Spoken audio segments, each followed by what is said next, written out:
later. I'm going to move on for now.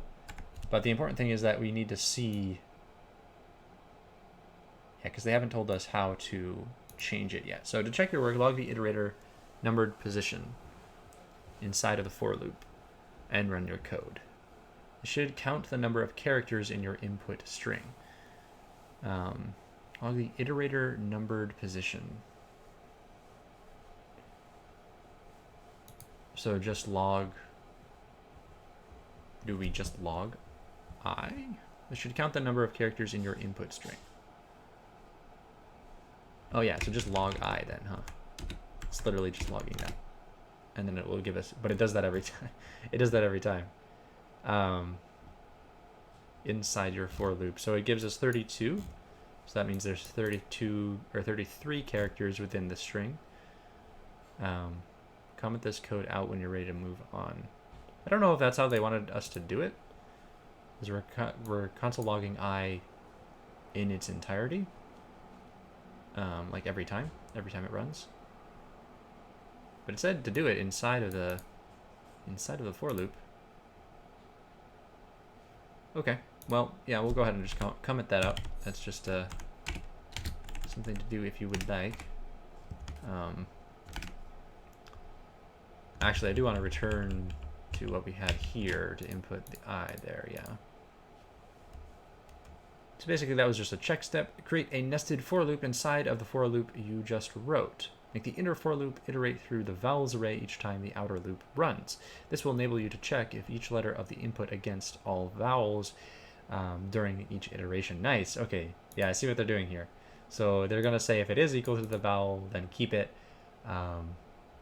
If not, then add it or replace it with a vowel, right? I'm guessing it's gonna be randomized. I don't know how they like to randomly iterate through this. And then replace any consonants, but we'll see. We shall see. So in this one, we're going to create another for loop. So let j equals 0, and j is less than the not the input length, but the vowels length. Vowels.length. And then this will iterate as per usual. Inside of this, we have not been given instructions yet, but that will indeed iterate through the vowels. So to check your work, log the iterator number positions inside the inner for loop and run your code. You should see 0 through 4 repeatedly because vowels is 5 elements long. Oh yeah, this is gonna be a lot of text, but yeah, so we can console log that as just j, variable j. Yep, sweet, yeah. Oh, interesting. Wait, what's going on? Is it 0? Oh, because it's also console logging d. Yeah, let's just comment this part out for now. Console log input I, and then do that again. There we go. Yeah, so to say 0 through 4, 0 through 4, 0 through 4, and then it will have 33 sets of 0 through 4. And that's actually a great way to see how an inner loop works, where it runs its code and then switches to the next index of the outer for loop and then runs its code entirely again. And it does that for as many times as the outer loop runs. Okay, cool. Console log. 5 elements long. Inside the second for loop, write a code block that compares the input letter to every letter in the vowels array. To check that everything is working properly, log letter matches to the console. All right. So inside the second for loop, compares the input to every letter in the vowels array. So if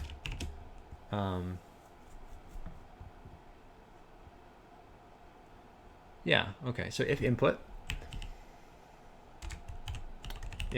of I, so that's our variable for the first one, the outer loop, input of I is equal to, just equal to j, right? Or I guess the vowels of J, vowels of J, then log letter matches to the console. So console log, well, we want to push, okay, they're gonna push that next. Now instead of just logging the letters, add them to the results array. To check your work, use the console log to print your result array. The letters you logged to the console in step 8 should now be included in the result array. So yeah, these two steps are kind of combined. So we'll go ahead and put down result array and then dot push. Again, I'm not sure how to do this, how to reference it without saying like push the resulting value input of I, like just picking one of these and then pushing it. I don't know how to reference like this result without specifically stating like, okay, whatever this was, whatever input was, or whatever vowels is, put it into result array. But that works for now. Result array, we're going to console log this. I think we'll console log it on the outside so that it doesn't run like 100 times. Or 33 times, right? Console log result array.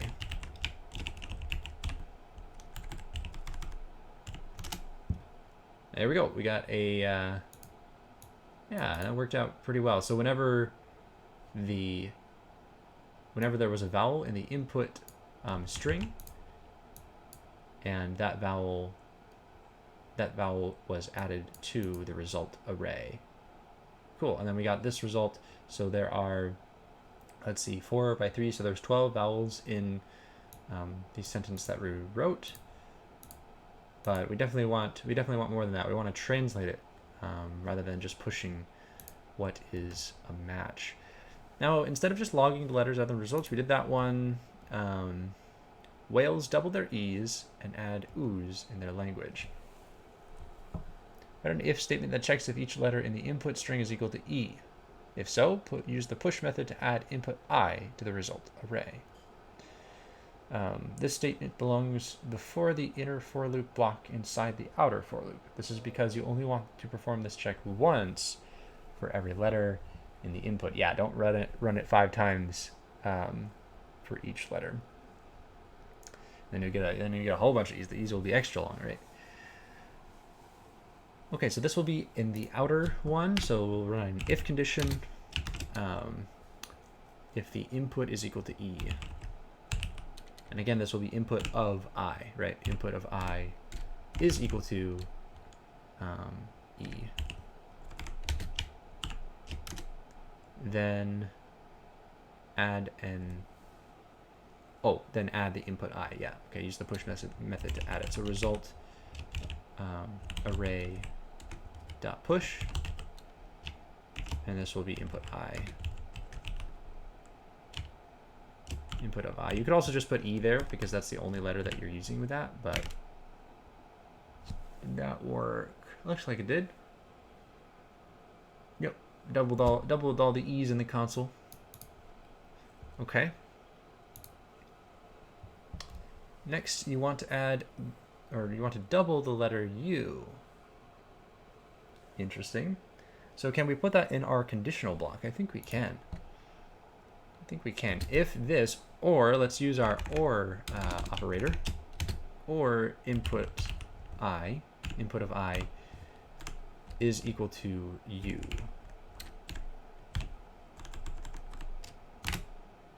Booyah.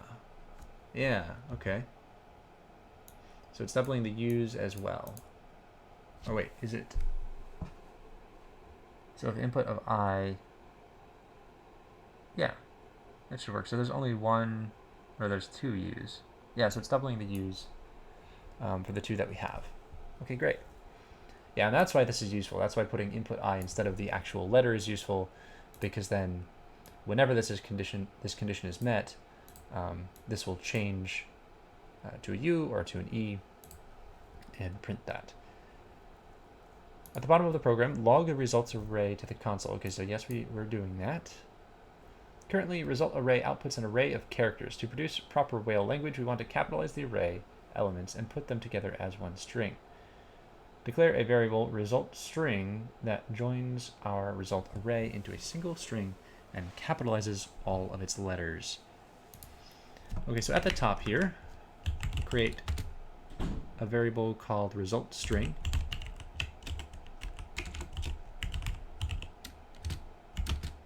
So it's going to take the result array and join it, right? Dot join to make it one string instead of like what looks like a mathematical matrix. Join with a space in between, or I guess we don't need any space in between, simply a join, right? And then we also want to capitalize the array elements. Declare variable result string that joins into a single string and capitalizes all of its letters. So to uppercase, right? To uppercase is the method that we'd use.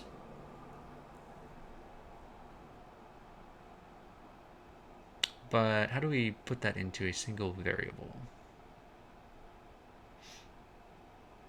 A variable result string that joins our result array. I'm thinking of it like a function, like you can create it as a function result string, but they want it as a variable. Declare result string.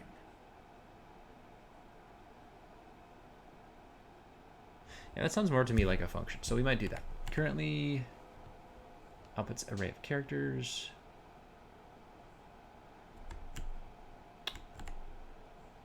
Okay, yeah, so let's do, I don't know, can you do it as just like comma or something? Result array join, then we want also, what we want is result array. This is not proper syntax, but just putting down into words what we're wanting. So to uppercase, right? So to uppercase and then join it.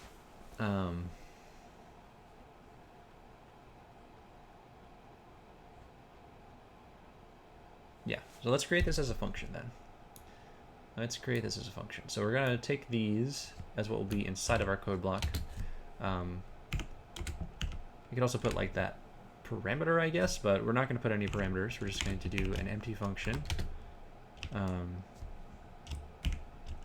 Equal sign greater than symbol, and then put inside of here the two lines we want to run. So we want to join it and then do uppercase. And I think that will be fine. Then we have to log that at the bottom.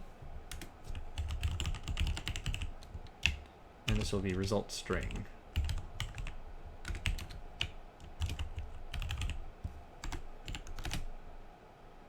Function result string. Oh, because it doesn't return anything, huh?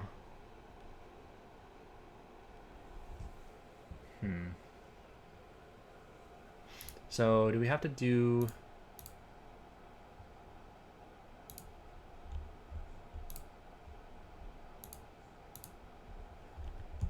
Well, that's tricky then.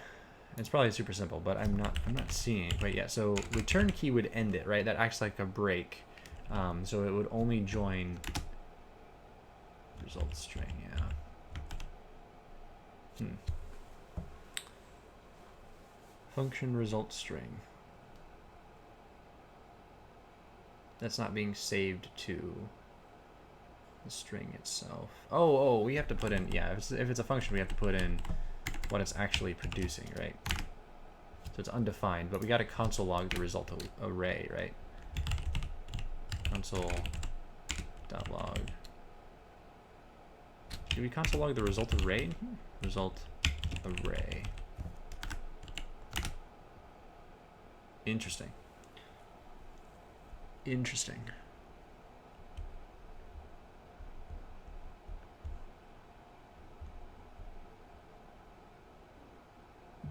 Oh, wait, can we make this a parameter? So, again, I'm probably overcomplicating this, but I didn't see how to add two pieces to one variable like that, like two operations. So let's do result string and give it a parameter of just ARR for argument, or, you know, we could do whale or letter, right? Letter.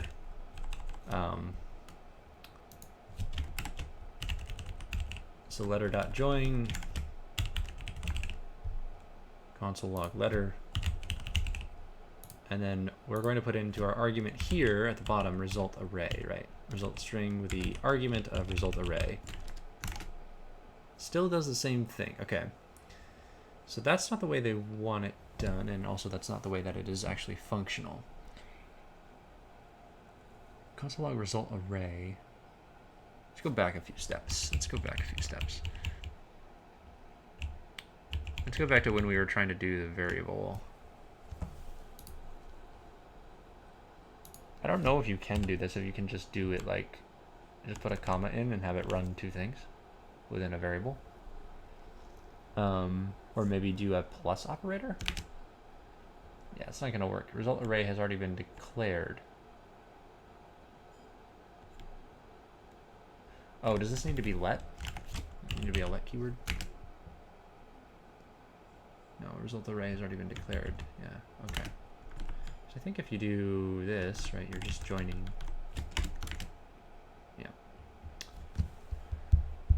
Well, how do they do it in one variable then? Let's look at the hint. We're kind of stuck. Let's see. Remember that the .join method can be used to make continuous string, and the two uppercase function. We know that. That's not the issue. The issue is trying to do that in one step. A variable that joins our result array into a single string and capitalizes all of its letters. Can you just string that together? No pun intended. To uppercase? I doubt it. You can't string methods together. Okay, maybe you can. Maybe you can do that. Okay, hold on. Can you do that? Did not know this was a thing. Okay, so console log result string, right?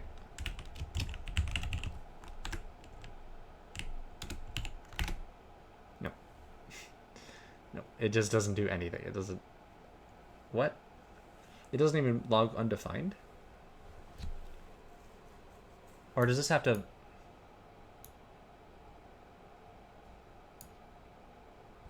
let?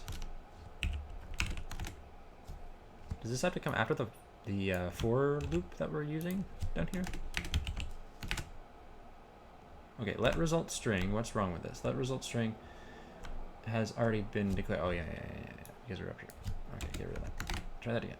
There we go. Okay, so it has to happen after the for loop, right? So, keeping it at the top wasn't allowing it to see anything because it was coming back as false, right? Or 0. Or undefined even. There was nothing there for it to give us when we console logged it. It was just empty. It was just an empty string, right? But now, so with join and to uppercase, we get all of our vowels in a line, but they have commas between them. So if we join it with, how do we do that? So result array join to uppercase. What happens if we just do join, right? Still gives us the commas. Can we add in an empty string there to make it? There we go. So if you don't do the quotation marks in the join parentheses, then it will give you commas instead. If you do, then it will smush everything together in proper whale speech, like we like to see. I guess that's it, right? Because they basically eliminated the consonants and then only spoke in vowels with the long E's and long U's. And I'm just double checking the functionality on that because I thought perhaps that we would change the consonants to vowels as well. But I don't think they do that. I think they just completely ignore the consonants. Okay, so run the program and sing the output out loud. Also, let's get rid of the result array. We don't need to see that. There we go. And and join. Maybe have join.to we're gonna do one more thing. So dot push. I'm going to push an exclamation mark at the end and just do it as a string exclamation point. Did that work? No. Dot push is not a function. Oh, because it's not an array. Yeah, you can't push it at the end of that. I guess we could do it where... How would you do that? How would you add... Oh, you can just add it in the console log, right? So add result string, put that into... or just add in the string of this, right? Just exclamation point. I think, yes, that's how you do it. Actually, console log it with the exclamation point at the end. I run the program and sing the output out loud. You officially speak whale. All right, here we go.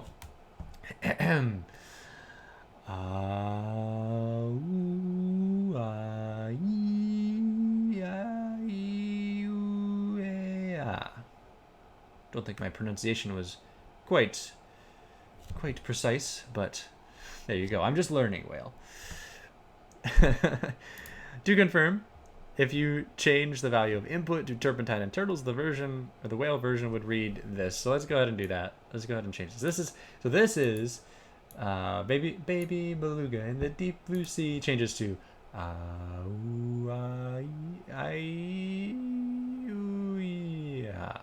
there you go. Turpentine and turtles, let's do it. Let's see if that is correct whale speech. Turpentine and turtles. There we go. Let's see. UEEIE, double checking that. Sweet.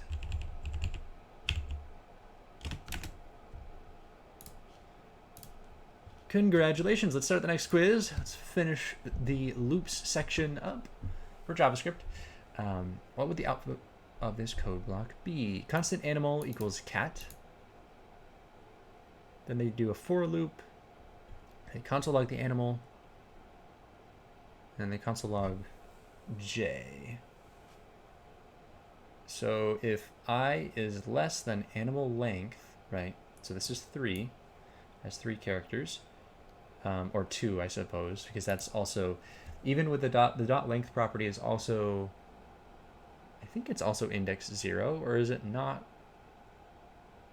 I don't know. I don't think it is. I think it would just start with, if you give it the length of 1, yeah, so that has 3. That is a length of 3. So this is actually going to run 4 times because it starts with 0. 0, 1, 2, 3. So then it'll console log the animal letter, the index of the animal variable. And for each time that happens, then this is going to run as well, which will just give us numbers, right? And yeah, so they set that as 1, and then if it's less than 4. So it'll be 1C, 2A, 3T. Would there be anything after that? Because I of 0.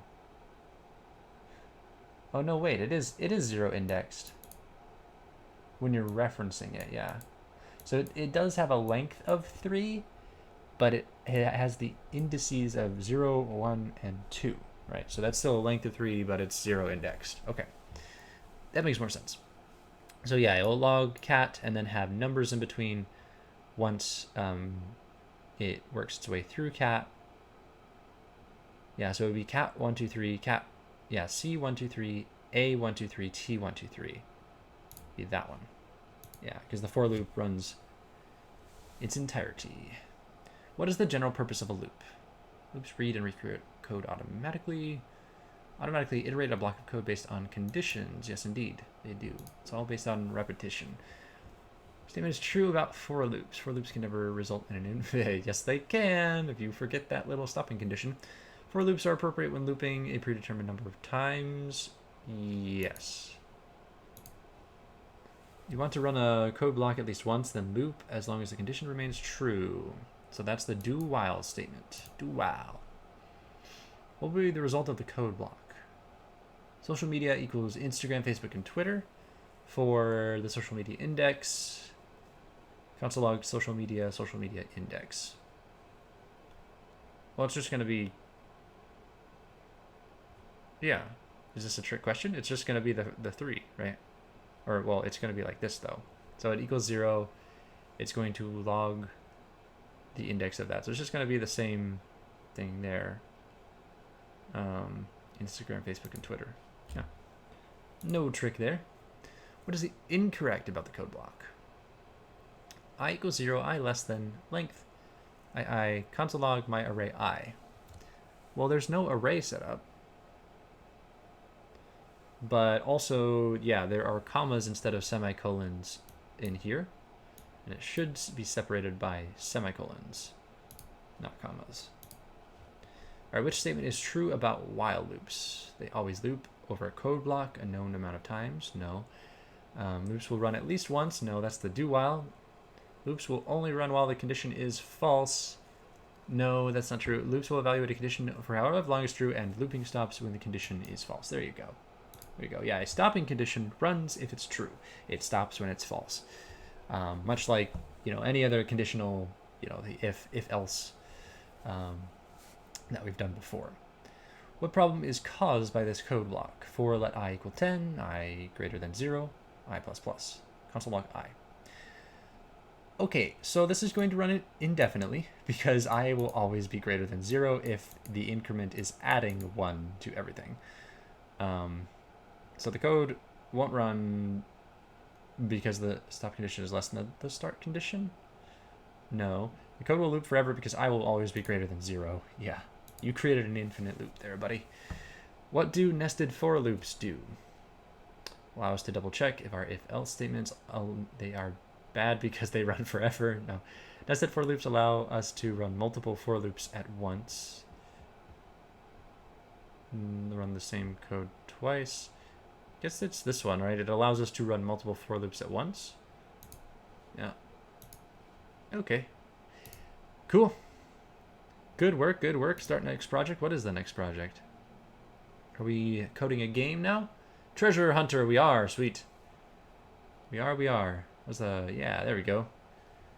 All right. Cool. Well, good day's work. Good hour and a half's work. Thank you for joining me. Thank you for following along. Hopefully I was clear enough for you to understand as I am learning everything myself. I think the most important thing from that I gathered was the nested for loop blocks. It's easy to think about them as, or a good analogy for it would be they are digits, right? A digit in different places. So you have the ones place, the tens place, the hundreds place, the thousands place. And so if you can imagine like those numbers ticking up until they reach the point where it flips back to 0, then the next number ticks up, right? So it goes 0 to 9, flips up to 1 in the tens place, 0 to 9, flips up to 2, 0 to 9, flips up to 3, right? So the outer loop is the tens place, the inner loop is the ones place, and yeah. Anyway, so hope you all have a good one wherever you are in the world. Live long and prosper, and I will see you later.